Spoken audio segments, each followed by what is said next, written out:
एक महिला की शादी को लगभग 15 साल के आसपास का वक्त बीत जाता है। इस बीच में उसको एक बेटी भी पैदा होती है, एक बेटा भी पैदा होता है। जो पति है वो अच्छा खासा किसान है, बड़ी खेती बाड़ी होती है, सब कुछ उसकी ज़िंदगी में ठीक ठाक चल रहा था। लेकिन एक दिन उसकी सास बहुत ज़्यादा बीमार हो जाती है।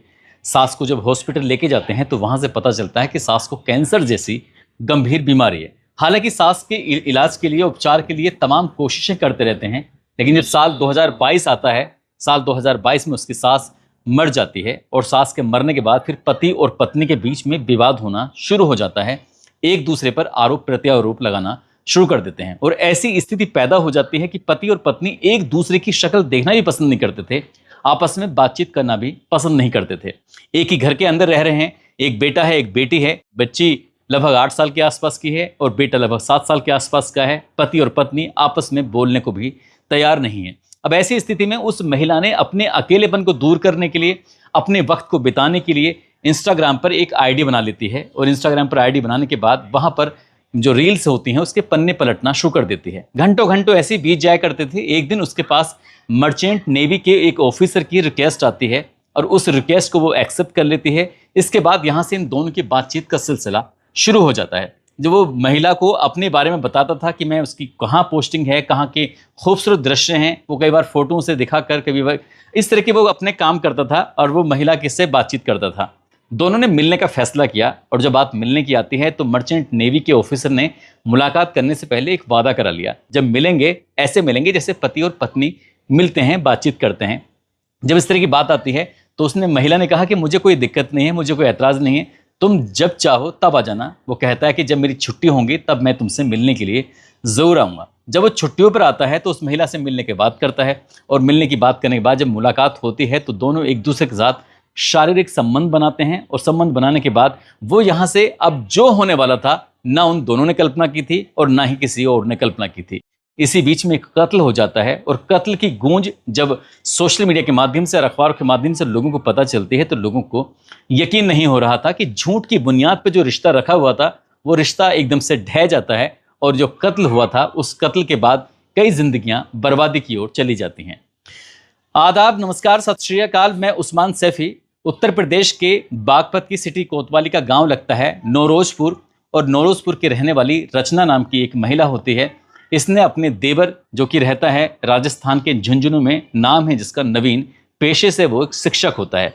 वो फ़ोन करती है 13 जून 2026 की सुबह 3:33 के आसपास और फ़ोन करके वो थोड़ा सा घबराई हुई थी, परेशान थी। घबराते हुए वो कहती है कि देवर, मैं तुम्हें कैसे बताऊं कि तुम्हारे जो भैया उनकी तबीयत बहुत ज़्यादा ख़राब हो रही है, मेरी समझ में नहीं आ रहा है कि मैं इस रात में उन्हें कहाँ लेकर जाऊं। जब इस तरह की बात आती है तो नवीन कहता है कि तुम्हें परेशान होने की बिल्कुल भी ज़रूरत नहीं है। जो पड़ोसी हैं मेमपाल, मैं उनसे बात कर लेता हूँ। तुरंत ही नवीन मेमपाल को फ़ोन करता है। मेमपाल को फ़ोन करने के बाद कहता है कि जो भैया हैं सचिन, उनकी तबीयत बहुत ज़्यादा ख़राब है, एक काम करो घर चले जाओ और घर जाने के बाद भैया को किसी हॉस्पिटल में दिखाओ।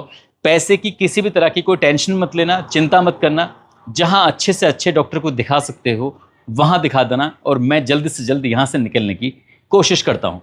जब नवीन ने अपने पड़ोसी मेमपाल से बात कही, मेमपाल सीधा घर पहुँचता है। घर जाने के बाद आसपास के 1-2 लोगों को और इकट्ठा करता है और सीधे जाने के बाद सचिन को गाड़ी में रखते हैं और यहाँ से गाड़ी में रखने के बाद सीधा आस्था एक हॉस्पिटल होता है, आस्था हॉस्पिटल में लेके जाते हैं और वहाँ डॉक्टरों को दिखाते हैं। वहाँ डॉक्टरों के कुछ समझ में नहीं आता। डॉक्टर कहते हैं कि आप मेडिसिटी में लेके चले जाइए, वहाँ दिखवा दीजिए, हमारी कोई बात समझ में नहीं आ रही है। अब सचिन को सीधा मेड सिटी हॉस्पिटल लेके जाते हैं और जब डॉक्टर ने देखना शुरू किया तो डॉक्टर कहते हैं ये मर चुका है, इसकी मौत हो चुकी है। जब इस तरह की बात आती है तो डेड बॉडी को लेकर सीधा घर पहुंच जाते हैं। घर आने के बाद फिर रिश्तेदार इकट्ठा होना शुरू कर देते हैं। अंतिम संस्कार की तैयारियां शुरू हो रही थी और जैसे ही अंतिम संस्कार की तैयारी हो रही थी तो इसी बीच में कुछ लोग जब घर में आते हैं तो सभी की जुबान पर एक ही सवाल था कि आखिरकार सचिन कल तक तो बिल्कुल ठीक ठाक था, आखिर इसे हुआ क्या था कि अचानक से इतनी तबीयत खराब हुई और वो ख़त्म हो जाता है। तो फिर वो कहती है उसकी पत्नी कि कल खेत में गए थे और वहाँ पर कीटनाशक जो था वो फसलों में छिड़का था और जैसे ही घर पे आते हैं तब से वो लगातार एक ही बात कर रहे थे कि मेरी तबीयत ख़राब हो रही है, मुझे बहुत थोड़ी बेचैनी हो रही है, चक्कर आ रहे हैं, इस तरह की शिकायत वो करते हैं। जब उनकी ज़्यादा तबीयत बिगड़ने लगती है तभी उन्होंने अपने देवर नवीन को फ़ोन करके पूरी कहानी बताई। अब जब घर वाले, परिवार वाले, रिश्तेदार जब उसकी जो बॉडी है उसको अंतिम संस्कार के लिए तैयार कर रहे थे और यहाँ अर्थी को शमशान की तरफ जब ले जाने की तैयारी कर रहे थे, इसी बीच में एक व्यक्ति की नज़र पड़ जाती है सीने पर और एक व्यक्ति की नज़र पड़ जाती है गले पर। गले पर अजीब सा निशान हो रहा था, सीने पर भी निशान हो रहा था। तभी गांव के लोग आपस में एक दूसरे से बातचीत करने लगते हैं। कहते हैं कि कानों की बात जो होती है बहुत तेजी के साथ फैल जाती है। गांव के लोग आपस में बातचीत करने लगते हैं और बातचीत करने के दौरान कहते हैं कि ये कोई सामान्य मौत नहीं है, इसलिए इस मामले में पोस्टमार्टम होना ही चाहिए। जब बात पोस्टमार्टम की आती है तो फिर पोस्टमार्टम के लिए अधिकांश लोग जो होते हैं वो तैयार हो जाते हैं। तभी 112 नंबर पर पुलिस को फ़ोन किया जाता है और जैसे ही पुलिस के पास ये सूचना मिलती है, पुलिस मौके पर आती है, बॉडी को कब्जे में लिया जाता है और कब्जे में लेने के बाद पोस्टमार्टम कराया जाता है। डॉक्टरों की निगरानी में जब पोस्टमार्टम होता है, पोस्टमार्टम की रिपोर्ट से ये पता चलता है कि जो सचिन की मौत है वो किसी कीटनाशक की वजह से नहीं है, बल्कि उसका गला दबाया गया है, उसका दम घोटा गया है और दम घुटने की वजह से ही उसकी मौत हुई है। यानी कि उसकी मौत नहीं बल्कि उसकी हत्या हुई है। अब पुलिस के लिए अब ये बड़ा सवाल था कि हत्या क्यों हुई है, किसने की है, हत्या के पीछे के कारण क्या हैं। पुलिस ने जब उसकी पत्नी रचना से बातचीत करना शुरू किया, रचना से पूछा, रचना क्या बात है, तो रचना ने वही पुरानी बात कही कि कीटनाशक की वजह से इनकी तबीयत खराब हो गई थी। खेत में जो कीटनाशक छिड़का था उसकी वजह से परेशान थे और रात में जब इनकी तबीयत ज़्यादा खराब हो जाती है तब मैंने इन्हें डॉक्टरों को दिखाने की जब लेके जाती हूँ तब इनकी तबीयत ज़्यादा बिगड़ जाती है। अब ऐसी स्थिति में डॉक्टर लोगों ने भी पुलिस वालों से बातचीत की और पुलिस की डॉक्टरों से बातचीत होती है, रचना से बातचीत होती है। इसी बीच में पुलिस की नज़र पड़ जाती है पड़ोस के घर में लगे हुए सीसीटीवी कैमरे पर, और जब सीसीटीवी कैमरे पर नज़र पड़ती है तो सीसीटीवी कैमरे पर देखा जाता है, उसको सर्च किया जाता है कि आखिरकार कोई उसमें सस्पिशियस बात तो नहीं है, कुछ अलग चीज़ तो नहीं है। तो पता चलता है कि 12 जून 2026 की रात 10:27 पर एक व्यक्ति घर में आता है और वही व्यक्ति 3:27 जो कि अगली तारीख आ जाती है, यानी कि 13 की सुबह की बात है, सन 3:27 के आसपास वो वापस निकलता है। इस व्यक्ति के बारे में जब आसपास के लोगों से पूछा जाता है कि ये सचिन के घर की तरफ व्यक्ति जा रहा है, कौन है ये आदमी, तो ज़्यादातर लोग पहचानने से इनकार कर देते हैं। बस एक ही शख्स था, यानी कि वो थी रचना। पुलिस ने अब रचना को रिमांड पर लिया, सख्ती से उससे पूछताछ की और पूछताछ करने के बाद उससे पूछा कि आखिरकार ये व्यक्ति कौन है जो तुम्हारे घर में है। पुलिस की सख्ती के सामने रचना ज़्यादा देर टिक नहीं पाती है और जो भी उसके पास था उसने तोते की तरह बोलना शुरू कर दिया। वो बताती है कि साहब, कहती है कि मेरे 15 साल पहले शादी हुई थी, सब कुछ ठीक चल रहा था, एक बेटी पैदा होती है और एक बेटा पैदा होता है। बेटी फिलहाल 8 साल की है और बेटा 7 साल का है।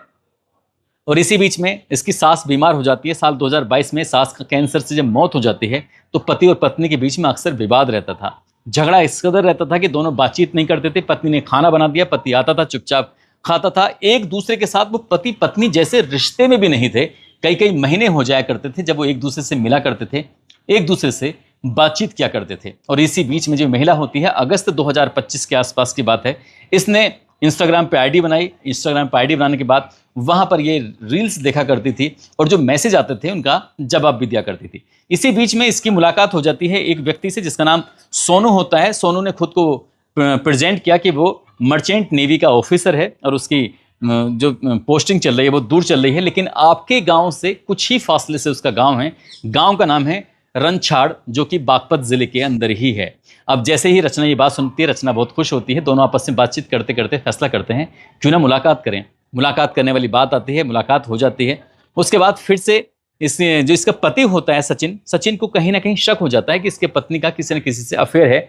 उसने इस बात पर ऐतराज करना शुरू किया। उधर मर्चेंट नेवी की ऑफिसर से रचना की दोस्ती हो जाती है, प्यार बदल जाती है। मुलाकात करने की लगातार कोशिश कर रहे थे, लेकिन पति पर लगता था कि पति को पता चलेगा तो दिक्कत हो जाएगी। इसलिए उस ऑफिसर ने कहा कि तुम्हें एक काम करना चाहिए, कहीं से भी किसी भी तरकीब से इंतजाम करने के बाद नींद की नशे की गोलियां का इंतजाम कर लीजिए और रात को अपने पति को किसी भी चीज़ें मिलाकर दे देना। जब इस तरह की बात आती है तो 12 जून 2026 की रात को शाम 7 बजे के आसपास उसने खीर बनाई थी और खीर में मिलाकर वो नींद की गोलियां, जिसकी लगभग 5 या 6 गोलियां थी, उनको मिलाकर वो अपने पति को दे देती है। पति आराम से इत्मीनान से सोया हुआ था।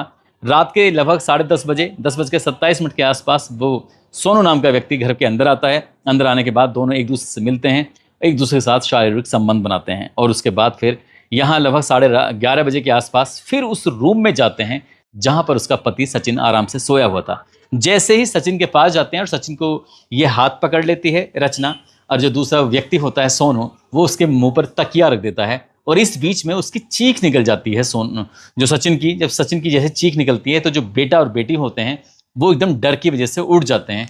वो जाके अपने पापा के कमरे की तरफ जब जाते हैं तो अपनी माँ को और माँ के उस प्रेमी को जो हरकतें करते हुए देखते हैं, उन हरकतों को देखकर उन्हें बड़ा आश्चर्य हो रहा था, ताज्जुब हो रहा था। और इसी के बीच में जो उसका बच्चों का पिता होता है वो काफ़ी छटपटाता है और कुछ देर के बाद बिल्कुल शांत पड़ जाता है।